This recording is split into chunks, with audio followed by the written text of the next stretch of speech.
하나님의 은혜가 여러분들 가운데 함께 하시기를 주님의 이름으로 축원합니다. 여러분 사랑합니다. 우리 옆에 분들에게도 사랑합니다. 예, 사랑합니다. 사랑합니다. 예.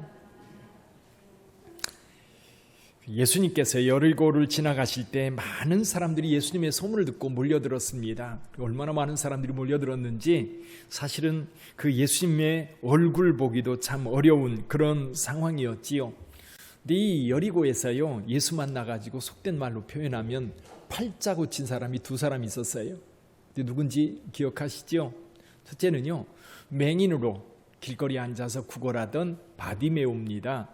바디메오가 예수님을 만나서 눈을 뜸으로 그의 인생에 완전한 전환점을 만들었었지요. 근데 또 한 사람이 있습니다. 누굽니까? 삭개오죠. 삭개오는 이 누가복음에 보면 키가 작은 사람이고 부자고 세리장이다, 그렇게 표현하고 있습니다. 이 삭개오도 예수님을 만나고 인생이 완전히 달라진 그런 사람이지요. 그런 것 같아요. 우리가 누구를 만나느냐, 누구를 영접하고 누구의 영접을 받느냐에 따라서 인생이 달라지는 것 같습니다. 자, 삭개오를 생각해 보세요. 삭개오는 이 여리고의 유명 인사였습니다. 부자였고요. 그리고 그는 세리장이었기 때문에 막강한 권력을 가지고 있는 그런 사람이기도 했습니다. 근데 그 사람이 키가 작은 사람이어서 사람들이 몰려있는 그곳에서 예수님을 보고자 하지만 볼 수가 없었어요. 아무리 까치발을 들어도 예수님의 모습을 볼 수가 없었습니다. 생각다 못해 예수님이 지나갈 것이 예측되는 그 길로 달려가서 돌무화과 나무에 올라갔습니다. 거기에 앉아서 지나가는 예수님을 보고 싶어 했어요. 근데 예수님이 그냥 이렇게 지나가면 참 좋을 텐데 예수께서 그 나무 밑에 와가지고 이 나무 위에 올라가 있는 삭개오를 보면서 말씀합니다. 삭개오야, 속히 내려오라. 내가 오늘 내 집에 유하여야 하겠다 말씀하셨지요. 삭개오는 즉시 나무에서 내려와서 이렇게 표현되고 있어요. 즐거워하며 예수님을 영접하였다. 즐거워하며 예수님을 영접하였다. 결국 삭개오의 인생에 완전한 전환점을 마련했지요. 이 삭개오는 여리고의 소문난 부자였는데 또 한편으로 보면 지역사회 사람들에게 소문난 악한 자로 인정되었을 거예요. 삭개오의 이름만 들어도 치가 떠는 사람들 많았을 거예요. 세리장이니까 세금을 거두기 위해서 폭력을 사용하는 것은 뭐 다반사였을 거고요. 말도 안 되는 그 세금을 거둬가는 것에 대해서 어디 호소할 데도 없고 그냥 당하기만 했던 여리고 사람들이었을 겁니다. 근데 그런 삭개오가 예수님 만나가지고 자기 재산의 절반을 뚝 잘라가지고 이 가난한 사람들에게 나눠주겠다라고 결단한 것은요, 이건 대단한 결단입니다. 여러분, 인생에 이런 변화를 겪는 사람 많지 않아요. 근데 단 한 가지예요. 다른 게 아니에요. 예수께서 내 집에 유하여야 하겠다라고 말씀할 때 이 삭개오는 즐겁게 그를 영접했어요. 이 영접했던 이 사건이 삭개오로 하여금 인생의 전환점을 마련했던 거죠. 근데 예수님을 영접하지도 못하고 인생을 바꾼 사람도 있지요. 누굽니까? 누가복음에 보면 백부장 이야기가 여러 곳에 나오는데 가버나움에 사는 백부장이에요. 이건 가버나움에 백부장이 있다라는 얘기는 그 가버나움 지역이 이 로마 군인들에게 굉장히 중요한 위치라고 하는 것이죠. 예를 들면 다메섹이라고 하는 곳이 있죠. 다마스커스, 지금 시리아 수도죠. 거기에서 이제 애굽으로 내려가거나 그럴 때 이 가버나움을 지나가게 됩니다. 가버나움은 국경지대인 거예요. 그래서 로마 이 총독부에서는 이 가버나움에 백부장을 주둔시켜서 로마 군인들이 거기 상주하도록 했던 거지요. 이게 백부장은 유대인이 아닙니다. 이방인입니다. 이방인. 근데 이 백부장에게 이 사랑하는 종이 있었는데 굉장히 신뢰하고 아끼는 종이었던 것 같아요. 병이 들었습니다. 근데 단순히 병든 게 아니라 죽을 병에 걸린 거예요. 그걸 아는 거예요. 점점 죽어가는 그 모습을 보면서 너무너무 안타까워했던 이 백부장이 그 가버나움 지역의 유대 장로들을 불러서 아마 이런 이야기를 했던 것 같아요. 그 이야기를 한번 생각해보면 이렇게, 장로님, 우리 집에 제가 신뢰하는 종이 있는데 병들어 죽어가고 있습니다. 어떻게 하면 좋을까요?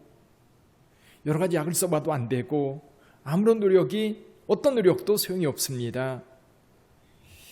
아마 유대 장로들이 이렇게 대답했겠지요. 백부장님, 한번 예수님께 부탁해 보세요. 예수님께서는 여러 병자들을 치료하시고 고쳐주시지 않았습니까?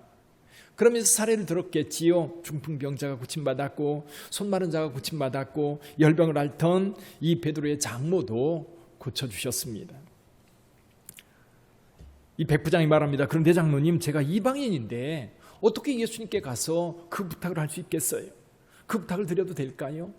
네, 유대 장로들이 이렇게 대답했겠죠. 그렇다면 저희들이 예수님께 말씀을 드려볼게요. 백부장님께서 이방인이지만 우리 지역을 위해 수고하는 것을 사람들이 다 압니다. 아마 예수님께 잘 말씀드려 볼게요. 그래서 이 백부장이 예수님께 나간 게 아니라 이 가버나움 지역에 있는 유대 장로들이 예수님께 갔던 겁니다. 가가지고 전후 사정을 이야기할 뿐만 아니라 이 백부장이 어떻게 우리 민족을 위해서 수고했는지까지 장황하게 예수님께 말씀을 드렸던 것 같아요. 예수님 그 이야기를 다 듣고 어떤 조건도 말씀하지 않고 백부장의 집을 향해 갑니다.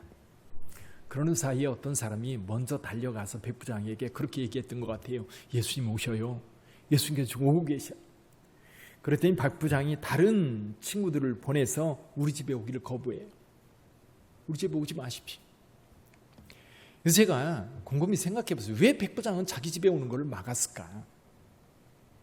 왜 예수님께서 우리 집에 오는 것을 거부했을까? 거부죠, 말하자면. 예수님께서 가시겠다고 하는데도 못 오게 한 거잖아요. 그런데는 나름대로 이유가 있지 않았을까요? 예수님께서 우리 집에 들어오는 것, 분명히 백부장은 죽어가는 종 때문에 예수님을 불렀지만 이 자기 집에 들어오는 것을 감당하기가 어려웠던 것 같아요. 왜 어려웠을까? 아마 이런 생각을 해볼 수 있을 것 같아요. 원래 이제 백부장은 이방인이기 때문에 유대인들과 이방인들 사이의 그 간격을 이 백부장은 잘 알고 있었던 것 같아요. 그러니까 유대인들이 자기 집에 들어오는 것은 유대인 스스로가 꺼리는 거예요. 스스로가 꺼리는 거기 때문에 예수님께 자기 집에 들어오는 것에 대해서 예수님은 그런 꺼림 없이 들어오시겠지만 실제로 예수님에게 많은 부담을 주는 건 아닐까. 생각이 좀 너무 많은 거지요. 그렇지요. 그냥 종이 고침받는 것만 생각하면 그냥 오시는 거에 대해서 환영할 텐데 생각이 너무 많았던 것 같아요. 또 한 가지 이런 생각을 해볼 수 있어요. 유대인들은요, 하나님을 뵈면 어떤 일이 벌어져요? 죽어요. 그렇죠. 하나님께서 특별히 부른 모세나 이사야나 이런 사람들이 아니라면 하나님을 대면하는 자는 죽는 거예요. 근데 지금 이 백부장은요, 예수님을 하나님으로 알고 있는 거예요. 그래서 예수님이 자기 집에 들어오는 것도 자기는 감당하지 못하겠고 내가 예수님께 나가는 것도 감당하지 못하겠는 거예요. 그래서 친구를 보내가지고 예수님 우리 집에 오시는 것도 내가 감당 못하겠고 내가 예수님께 나가는 것도 감당하지 못하겠습니다. 다만 거기서 말씀만 하시면 내 종이 날 것 같습니다. 왜 그렇습니까? 예수님은 하나님이니까요. 하나님의 능력자이니까요. 그러니까 거기서 말씀만 하시면 내 종이 낫겠습니다. 이런 메시지를 전했는데 예수께서 그 말씀을 듣고서 너무너무 놀라워하면서 이스라엘 가운데 이만한 믿음을 보지 못했다라고 칭찬을 해주셨었어요. 그 백부장의 이름은 기록되어 있지 않습니다. 그러나 모든 유대인들보다 믿음이 더 월등했던 사람이었지. 사랑하는 성도 여러분, 그래요. 이 삭개오는 예수님 영접함으로 인생이 달라졌고 이 백부장은 그런 예수님 영접하는 것 자체도 너무 두려움. 그러나 그 예수님을 하나님의 아들로 인정하고 그 예수님 한마디면 모든 문제가 해결될 거라고 하는 확신과 믿음이 있었던 거죠. 자, 예수님께서 여러분의 집을 신방하시겠다고 찾아오시겠다고 하는 메시지를 여러분들이 들었다면 여러분들은 어떤 반응을 보일 것 같으세요? 우리 예수님이 오신다고? 와, 할렐루야. 자, 빨리 가서 준비하자. 그러면서 집으로 달려갈까요? 제가 생각할 때는 여기에서 몇 분은 이럴 것 같아요. 아, 예수님 우리 집에 오시지 말고요, 미담으로 오세요. 미담으로.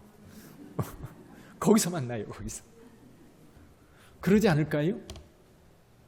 왜 요즘에는 개인의 프라이버시인가 뭔가 하는 거, 그게 너무 중요하잖아요. 그래서 우리 집 공개하고 싶지 않은 거예요. 예수님이 아무리 중요한 분이어도 우리 집 오는 건 별로. 예전하고 다른 게 그런 것 같아요. 예전에는 목사님들이 신방한다 그러면 언제든지 집안 청소가 덜 됐든 안 됐든 뭐든 상관없이 목사님 오신다는 것만으로도 너무 즐겁게 와서 기도해 달라고 그러는데, 요즘에는 간다 그러면 목사님 바빠 죽겠는데 뭐하러 오세요? 그냥 교회에서 기도해 주시든지, 아니면 정 그러시면 제가 식사 대접할게요. 식당으로 오세요. 요즘 그런 상황이잖아요. 그러니까 영접한다는 게 사실 저와 여러분들에게 굉장히 어려운 일이 되어지고 말았어요.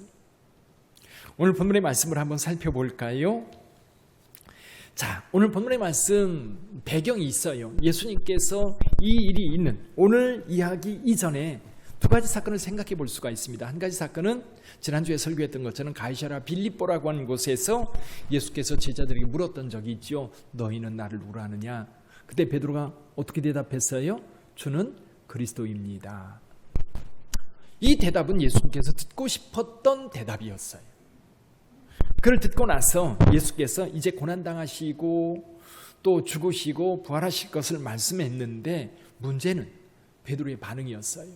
금방 그리스도라고 고백했던 그 베드로가 안 됩니다. 어떻게 예수님께서 고난을 당하시고 죽을 수 있습니까? 그건 절대 안 됩니다. 항변했다 그랬어요. 그때 예수님께서 베드로를 향해서 뭐라고 했어요? 사탄아 물러가라. 너는 나를 넘어지게 하는 자로다. 내가 하나님의 일을 생각하지 아니하고 사람의 일을 생각하는도다 하면서 예수님을 따르는 것이 어떤 것인지 말씀해 주셨었어요.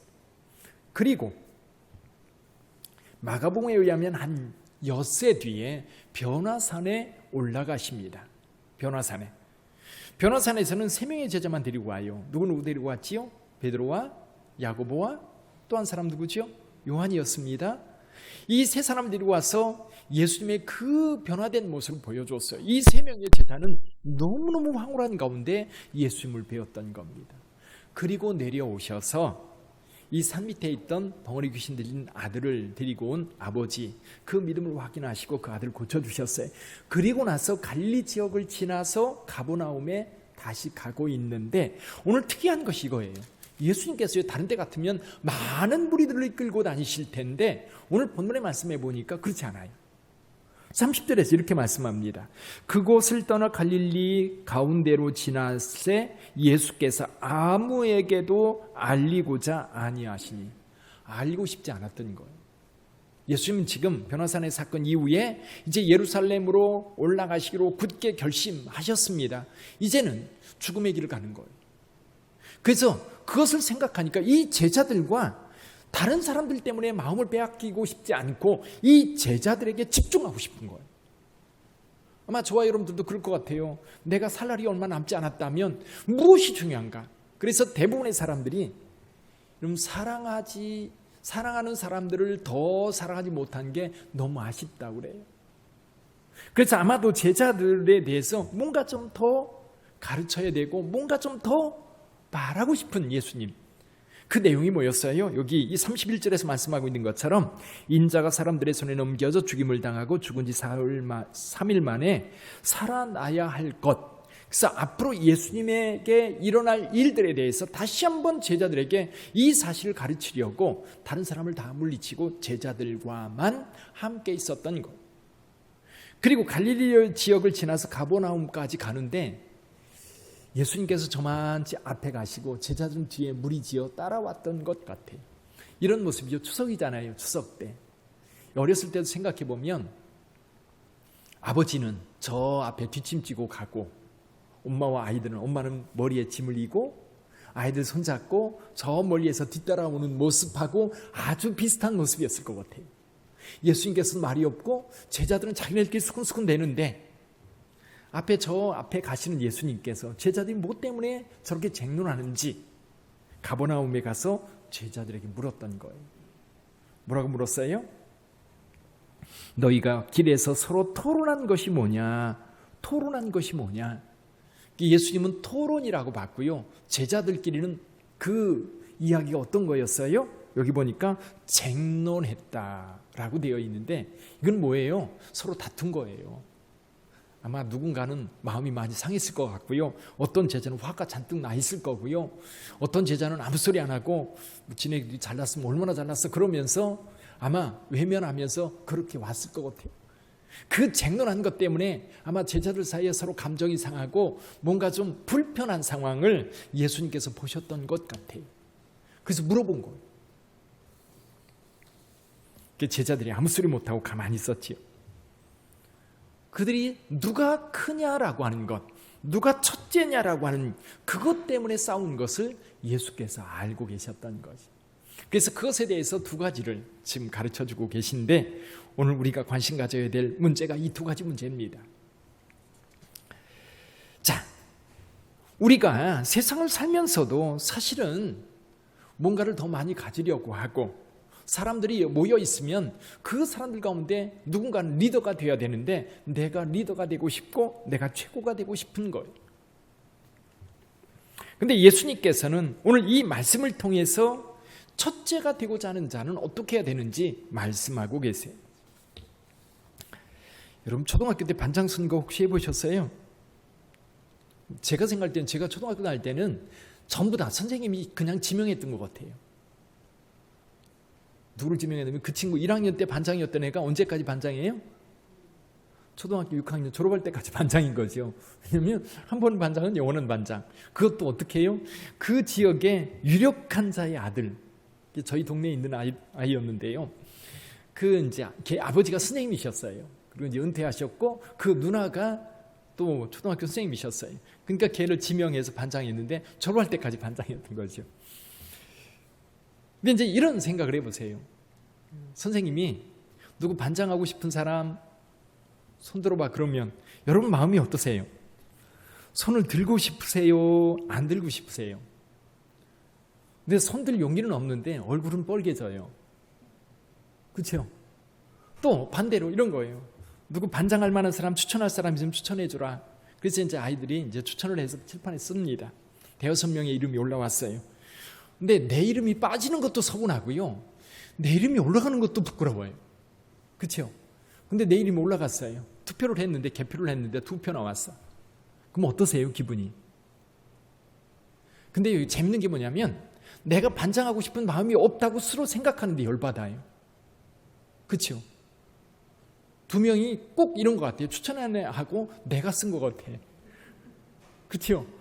두 친구만 밖에 없는 게 너무 속상한 거예요. 그리고 속상한 이유는 내가 반장이 되고자 하는 마음이 전혀 없으면 속상한 일도 아니에요. 추천 안 해도 괜찮아요. 아무렇지도 않은데 희한하게 왠지 가슴이 콩당거리고 뛰는 이유가 뭘까요? 나도 욕구가 있는 거예요. 부정할 수 없어요. 누구나 마찬가지입니다. 내가 오랫동안 살아오면서 공동체 속에서 내가 다른 사람들의 인정받고 지도자가 되어보지 않았기 때문에 나는 아니야라고 부정해서 지금에는 그게 이제 평정심을 찾지만 사실은 누구에게나 그런 마음이 있어요. 그래서 본문에서 예수님께서도 누구든지 첫째가 되고자 하는 자는 그러면서 첫째가 되고자 하는 그것 자체를 예수님께서 부정하지 않으세요. 이해가 되세요? 첫째가 되고자 하는 것에 대해서 예수님 그거 나쁜 거야. 그러면 안 돼. 그렇게 말씀하시지 않으세요. 첫째가 되고자 하는 자는 그 마음을 인정해 주셔요. 그러니까 여러분들의 마음속에 첫째가 되고자 하는 것, 리더가 되고자 하는 것, 섬김 받고자 하는 것, 다른 사람보다 으뜸이 되고자 하는 것, 그것에 대해서요 좋은 마음이라고 하는 것을 예수님께서도 인정해 주는 거예요. 올림픽에서 내가 금메달 따고자 하는 마음, 그 마음을 가지고 훈련하고 그런 것 귀한 거예요. 여러분 그 욕구가 있는 것 부정하면 안 돼요.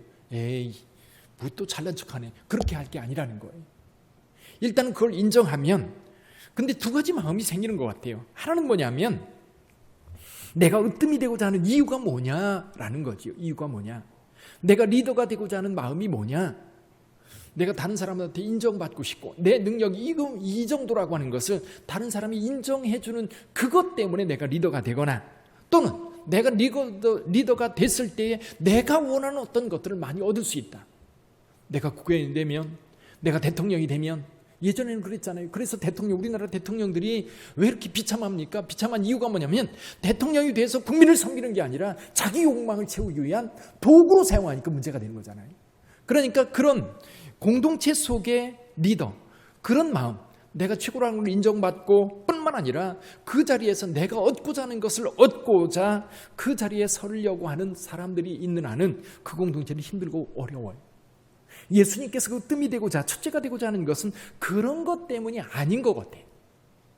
그래서 어쨌거나 으뜸이 되고자 하는, 최고가 되고자 하는, 첫째가 되고자 하는 그런 마음을 인정하시면서 하시는 말씀이 뭐예요? 그 마음이 있다면 너희는 어떻게 해라? 끝사람이 되며 섬기는 자가 되라.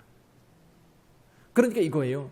첫째가 되고자 하는 그 마음에 또 다른 이면이 있는 거예요. 그 뭐냐면 섬기고자 하는 마음이고, 그 공동체를 위해서 헌신하고자 하는 마음이고, 그 공동체의 비전을 제시해서 그 공동체 전체가 행복한 공동체, 뭔가를 하나님 앞에서 이루어가는 공동체가 되기를 원하는, 그것이 바로 첫째가 되고자 하는 마음이라는 거예요. 우리가 교회를 섬길 때도 마찬가지예요. 왜 내가 여전도회 회장이 되고, 내가 왜 구역장이 되고, 내가 왜 교회 안에서 팀장이 되어야 됩니까? 우리는 그런 욕심 없잖아요. 내가 팀장이 돼야 다른 사람이 나를 인정해 준다? 그런 게 아니잖아요. 교회 안에서는 이거를 내가 누군가가 맡아서 섬겨줄 때에 그 공동체가 행복한 공동체로 세움받는 거예요. 우리의 섬김은, 우리가 첫째 되고자 하는 그 마음에는 이 섬김의 마음이 있을 때에 사실은 그 마음이 선한 마음이고, 그 마음을 예수님께서 인정해 주고 계시다는 것. 이 축복이 여러분들에게도 있기를 주님의 이름으로 축원합니다. 여러분, 그래요. 으뜸이 되고자, 첫째가 되고자 하는 마음을 가지고 섬기세요. 섬기다 보면 더 잘 섬기는 자가 리더가 돼요. 이 욕심 많은 공동체는 이익 때문에 혈안이 되어 있는 사람들이 모인 곳에서는 서로가 자기 이익을 찾기 위해 싸우지만, 이 섬김의 공동체, 서로가 섬기다 보면 잘 섬기는 사람이 리더가 돼요. 교회에서도 가만히 보세요. 누가 더 잘 섬기는가? 그가 리더가 되고 그가 책임을 맡는 거예요. 이것이 주님께서 말씀하시는 예수님을 따르는 자들의 모습인 거예요. 또 한 가지 예수님께서 말씀하시는데, 어린아이 하나를 데려다가 세우시고 안으시며, 아이를 안아주시면서 말씀하세요. 누구든지 내 이름으로 이런 어린아이 하나를 영접하면 곧 나를 영접함이요, 누구든지 나를 영접하면 나를 영접함이 아니요 나를 보내신 이를 영접한 함이다. 자, 영접이라는 말, 아까 삭개오 얘기했고 백부장 얘기했습니다. 자, 그들은 이 삭개오는 예수님을 영접함으로 인생을 바꿨어요. 또 백부장 역시 그 예수님 영접하는 것을 감히 생각지도 못할 정도로 예수님을 높였어요. 그래요. 저와 여러분들이 살아가면서요, 어떤 사람의 대접을 받느냐, 또 내가 어떤 사람을 대접해 줄 수 있느냐. 예를 들면 이런 경우, 내가 누군가를 대접해 줬어요. 근데 여러분들이 만약에 부평구청장님을 한번 모셔서 여러분들이 식사 대접을 했다고 생각해 보세요. 근데 재밌는 게 뭐냐면, 그거를 응하는 구청장, 응하는 시장, 아니면 대통령이 여러분들이 초대를 했는데 대통령이 여러분의 집에 온다고 생각해 보세요. 올까요? 안 올까요? 물론 여러분들이 초대하면 올지 모르겠는데 제가 초대하면 안 오실 것 같아요. 그렇죠? 이유가 있어야 되는 거예요. 이유가 있어야 되고, 뭔가 근거가 있어야 되고, 그만한 커넥션이 있어야 되는 거예요. 그렇잖아요. 내가 누군가의 대접을 받는다 할 때도 마찬가지예요. 대통령이 나를 초대해 준다? 그럼 대단한 영광이죠. 제 친구 가운데 하나가 그 청와대 행정관으로 일했던 친구가 있어요. 얼굴이 달라졌어요. 그렇죠? 옛날에 뭐 도의원하고 할 때는 좀 그런데 행정관하고 나서 얼굴이 달라졌어요. 대통령을 가까이에 섬긴다고 하는 것이 그에게는 대단한 프라이드고, 우리가 볼 때도 대단한 일이죠. 그래요. 여러분, 예수님을 영접하는 자, 하나님을 영접하는 자, 하나님의 영광이 우리 안에 있는 거예요. 할렐루야. 근데 이제 저와 여러분들은 예수님을 이미 영접했고, 하나님을 영접해서 하나님의 성령이 우리 안에 거하시잖아요. 근데 여기에서 예수님께서 하신 말씀은 일상 속에서의 영접인 것 같아요. 그죠? 일상 속에서 한번 영접했으니까 그걸로 끝이 아니라 일상 속에서 하나님을 영접하고 일상 속에서 예수님을 영접하는 자, 그가 복이 있는 거예요. 그가 축복받은 자인 거예요. 그렇죠? 자, 그렇다면 우리가 일상 속에서 늘 예수님을 영접하고 예수님을 대접해드리고 예수님의 영접을 받고 그런 삶이 이어져야 될 텐데, 이게 일상이 되려면 어떻게 해야 되는가? 분명히 영접한다라고 하는 이 단어, 내가 영접을 받든지 아니면 내가 누군가를 영접하든지, 이것은 누구를 영접하느냐, 누구에게 영접받느냐라고 하는 것은 우리의 삶의 레벨을 결정하는 굉장히 중요한 문제인데, 우리는 시시하게 구청장이나 인천시장이나 대통령의 영접이 아니라 하나님을 영접한 자. 할렐루야. 그게 어떤 의미인지 아십니까? 그게 어떤 의미인지 여러분들의 마음속에 좀 이렇게 콩당거리면서 느껴지세요? 사실은 이건 대단한 일이거든요. 근데 예수님께서 말씀하셔요. 이 어린아이 같은 소자, 옛날에는 소자라고 번역을 했었죠. 소자.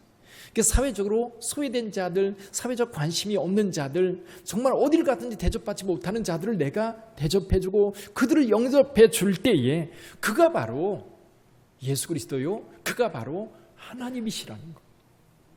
사랑하는 성도 여러분, 그래요. 예수님께서 말씀하시고 있는 이 어린아이를 영접하는 것, 이것이 예수 그리스도를 통해서 이 땅에 살면서 복을 받는 자의 모습인 거예요. 할렐루야. 여러분의 삶을 한번 살펴보세요. 여러분, 텔레비전에서요, 요즘에 그 NGO 단체 광고가 굉장히 많이 나옵니다. 시리아 난민 아이, 또 8살짜리 아이가 식모살이 하면서 동생한테 먹을 것을 갖다 준다고 약속했던 것 같다는, 또 아이들이 먹을 물이 없어가지고 그 흙물을 마시는, 그것조차도 마시지 않으면 살 수가 없는 그런 상황의 광고들이 나옵니다. 자, 그런 광고 나올 때 여러분 어떠세요? 그냥 지나치세요? 마음이 아프세요? 아니면 마음이 아파서 한 건이라도, 10,000원이라도, 일회성이라도 한번 ARS라도 눌러보셨습니까? 어쩌면 저와 여러분들이 이 세상을 살아가면서 이런 기회는 참 많은 것 같아요. 근데 어떤 때는 움직이고 어떤 때는 움직여지지 않아요. 매번 반응하다 보면 내가 못 살 것 같아요. 그렇죠? 근데 어쨌거나요, 여러분, 그런 마음들, 우리가 같이 사는 공동체 안에서, 특히 우리 공동체 안에서 우리는 리더가 되고 누군가를 섬기는 자가 되어야 되는데, 그럴 때 우리의 섬김의 대상이 가난한 자요, 소외된 자요, 사회적으로 외면받는 자들이 어려움을 당하고 외면당할 때 우리는 다가가서 그들의 손을 잡아주고 그들에게 식사 한 끼라도 대접해 줄 수 있는 그런 마음이 우리 안에 있어야 되는 거예요. 그것이 곧 하나님을 섬기는 것이고 그것이 곧 예수 그리스도를 영접하는 것이라고 예수께서 우리에게 말씀해 주고 계세요. 자, 리더가 되기를 원하는 것은 우리 모두에게 있는 욕구라고 예수님께서 인정해 주셨어요. 근데 그 욕구를 하나님 나라를 위해서, 그 욕구를 하나님께서 기뻐하시는 일에 사용되어질 수 있는 저와 여러분들이 되기를 주님의 이름으로 축원합니다. 주님께서 필요로 하는 것이 뭔가를 생각해 보세요. 주님께서 진정 주님의 손길이 어디를 향하는지, 주님의 마음이 어디를 향하는지, 주님께서 진정 원하는 것이 무엇이니 그것을 따라 움직일 수 있는 저와 여러분들이 되기를 주님의 이름으로 축원합니다. 기도하겠습니다.